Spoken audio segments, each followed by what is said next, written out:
ஹரஹர நம பார்வதி பதஜே ஹரஹர மகாதேவ.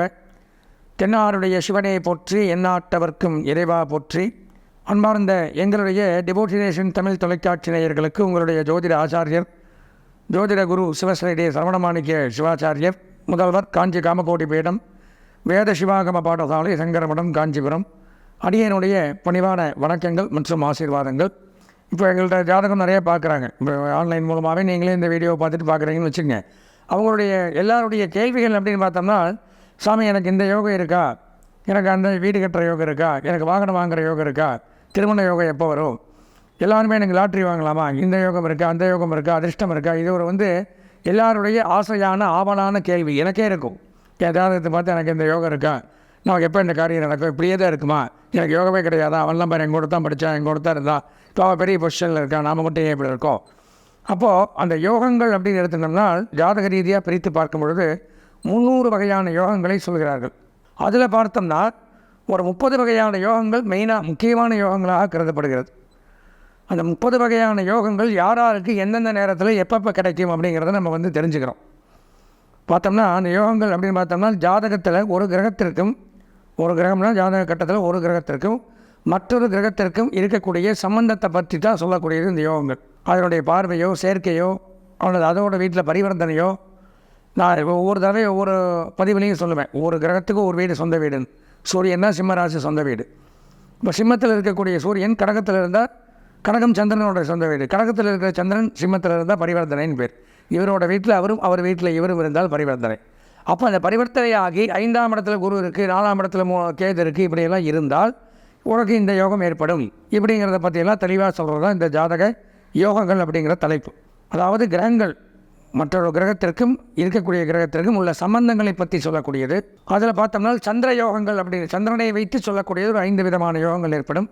சூரியனை வைத்து சொல்லக்கூடியது 5 விதமான யோகங்கள் ஏற்படும். இதனால் சந்திரனை வச்சு சொல்லக்கூடிய யோகங்கள் அப்படின்னு எடுத்துட்டால் துருதுரா யோகம், அனபா யோகம், சுனபா யோகம், இதெல்லாம் யோகத்துடைய பேர் நிறையா இருக்குது. இந்த மாதிரி ஹேமத்ரிம யோகம், நமக்கு தெரிஞ்ச யோகத்துடைய பேர், இதற்குலாம் பலன்கள் உண்டு. கஜகேசரி யோகம், சந்திரமங்கல யோகம், அதியோகம், சகட யோகம். அப்புறம் சூரியனை வச்சு சொல்லக்கூடியது பார்த்தோம்னா வேசி யோகம், வாசி யோகம், சுப உபயச்சாரி யோகம், அப்புறம் பஞ்ச மகாபுருஷ யோகங்கள் பேர், பத்ர யோகம், ரிச்சக யோகம், சச்ச யோகம், ஹம்ச யோகம், மாலவிய யோகம், இப்படி. இதுக்கப்புறம் பொதுவான யோகங்கள் அஷ்டலட்சுமி யோகம், இதெல்லாம் யாருக்கு ஏற்படும் அப்படிங்கிறதெல்லாம் தெரிஞ்சுக்கணும். தர்ம கர்மாதிபதி யோகம், அகண்ட சாம்ராஜ்ய யோகம், வசுமதி யோகம், குரு சண்டால யோகம், காலசர்ப்ப யோகம், விபரீத ராஜயோகம், நீச்சபங்க ராஜயோகம். நான் சொன்ன 300 யோகங்கள் இதெல்லாம் முக்கியமான யோகங்கள். இதெல்லாம் இருந்தால் ஏழையும் பணக்காரனாகலாம், பணக்காரன் மேலேயாகலாம், நோயற்றவனும் நோய் இல்லாதவனாகலாம், நோய் இல்லாதவன், இந்த மாதிரி இப்போ பல பிரச்சனைகள். இந்த யோகங்கிறது அந்த காலகட்டத்தில், அந்த தசாபதி காலகட்டத்தில் எந்த நேரத்தில் நமக்கு அந்த யோகத்தை கொடுக்குறாரோ அந்த நேரத்தில் அப்படியே தலையெல்லாம் மாற்றிப்போம். நல்லவனை கெட்டவனாக்கும், கெட்டவனை நல்லவனாக்கும். இதெல்லாம் இந்த யோகத்தை வச்சு நடக்கிறது தான். நல்லா இருந்தார், நேற்று வரைக்கும் பார்த்தா ஆடி காரில் போனார், இன்றைக்கி என்ன சைக்கிளில் போகிறார் அப்படின்னு நம்ம நினைக்கலாம். அதுக்கு இந்த மாதிரி யோகங்கள் மாற்றிக்கிறோம். நேற்று வரைக்கும் சைக்கிளில் போயின்றவங்க திடீர்னு இப்போ என்னடா ஆச்சு, லாட்டரி ஏற்றி அடிச்சிச்சா கேட்குறமா இல்லையா? அந்த யோகம், அந்த யோகம் எப்படி நமக்கு கிடைக்குது, எப்படி திடீர் முன்னேற்றம், திடீர் வளர்ச்சிக்கு நீ என்ன பண்ண, 2 பேரும் ஒரே தொழில் தானே பண்ணுறோம். இதெல்லாம் நடக்குது, நம்ம கண்கூட பார்க்கணும். இல்லாத யாரும் சொல்கிறதில்ல, கண்கூட நடக்கும். ஒரே டேரக்டர் 10 படம் இருக்கிறார், ஒரு படம் நல்லா பிச்சுன்னு போகும், இது 9 படம் ஓடுறதில்ல. காரணம் அந்த டைமில் இவருக்கு அந்த யோகம் இருக்கும். படத்தில் ஒன்றுமே இருக்காது, ஒரு விஷயம் இருக்காது. இந்த 9 படத்தில் நிறைய விஷயங்கள் இருக்கும், ஆனால் அது எடுபடாது. காரணங்கள் அவருடைய யோகங்கள். உதாரணத்துக்கு சொல்கிற, யாரையும் குறிப்பிட்டு சொல்லலை, உதாரணங்கள் தான். அப்போ அந்த உதாரணத்துக்கு இந்த யோகம் அப்படிங்கிறது கை கொடுக்கும். நம்ம தசாபதிகள் பார்த்துருக்கோம், ராசி பலன்கள் பார்த்துருக்கோம், லக்ன பலன்கள் பார்த்துருக்கோம். அடுத்ததாக பார்க்குற தலைப்புங்கிறது அந்த யோகங்கள். யோகங்கள் மூலமாக எந்தெந்த காலகட்டத்தில் என்னென்ன நடக்கும், அதுக்கு நம்ம என்ன பண்ணணும் அப்படிங்கிறது தான் இந்த பதிவில் நம்ம பார்க்குறோம். ஹம்ச யோகம். ஹம்ச யோகம் எதனால் ஏற்படுகிறது, எந்த கிரகத்தினால் ஏற்படுது, அந்த கிரகம் ஹம்ச யோகம் ஏற்பட்டால் என்ன நன்மை, அது எந்த காலகட்டத்தில் வரும், யாராருக்கு வரும், எந்தெந்த ராசிக்காரர்கள் அவசியம் இந்த ஹம்ச யோகம் இருக்கான்னு தெரிஞ்சுக்கணும் அப்படிங்கிறத பார்க்குறோம். ஹம்ச யோகம் எப்படி ஏற்படுது அப்படின்னு பார்த்தோம்னா, அதாவது குரு பகவான் ஆட்சி உச்சம் பெற்று லக்னத்திற்கோ சந்திரனுக்கோ கேந்திரத்தில் நிற்பது, குரு பகவானால் ஏற்படக்கூடியது ஹம்ச யோகம். நல்லா தெரிஞ்சுக்கணும். அப்போ கண்டிப்பாக இந்த யோகம் யாருக்கு ஏற்படும் அப்படின்னு பார்த்தோம்னா, தனுசு மீனம் இந்த 2 ராசிக்காரர்களுக்கும் நிச்சயமாக ஏற்படக்கூடிய வாய்ப்புகள் அதிகம். இவங்க 2 பேரும் கண்டிப்பாக இருக்காங்கிறத தெரிஞ்சுக்கலாம். குரு தான் தனுசுக்கும் மீனத்திற்கும் அதிபதி, அவர் தான் அங்கே ஆட்சி பெற்றுட்டார். இதுக்கப்புறம் பார்க்கணும்னா உச்சம் பெற்றிருக்காரா, சந்திரனுக்கு கேந்திரத்தில் நிற்கிறாரா, இதெல்லாம் நம்ம சொந்த ஜாதகத்தை வச்சு தான் பார்க்கணும். இந்த அம்ச யோகம்ங்கிறது எல்லாருக்கும் கிடைக்காது. குரு பார்க்க கோடி நன்மை. திருமண பிராப்தியை பற்றி சொல்லக்கூடியது.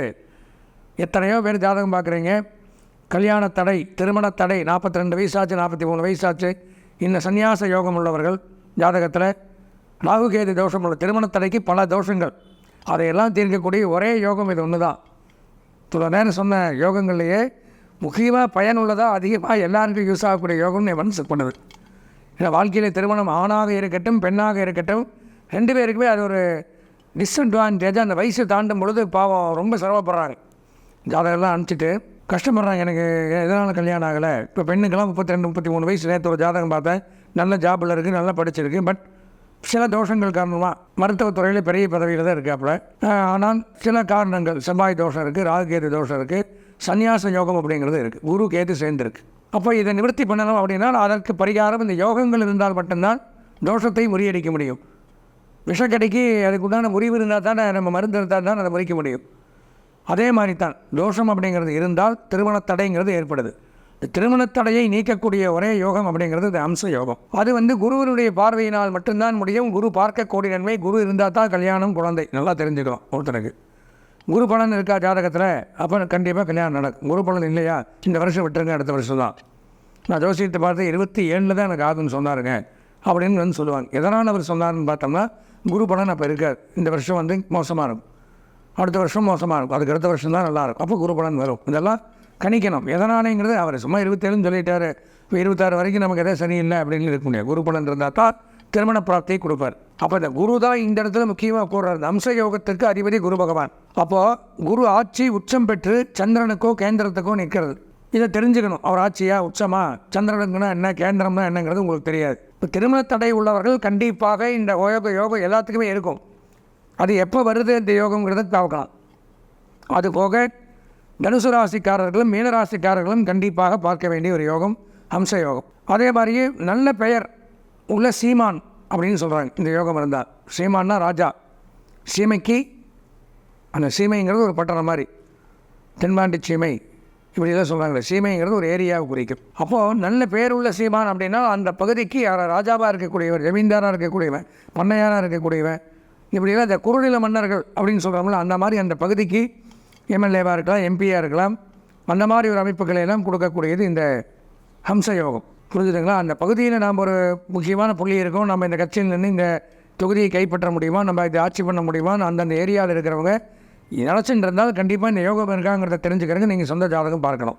தனுசு மீனராசிக்காரர்கள் பார்க்கணும். அப்புறம் திருமண தடை உள்ளவர்கள் கண்டிப்பாக இருக்கா அப்படிங்கிறத பார்க்கணும்.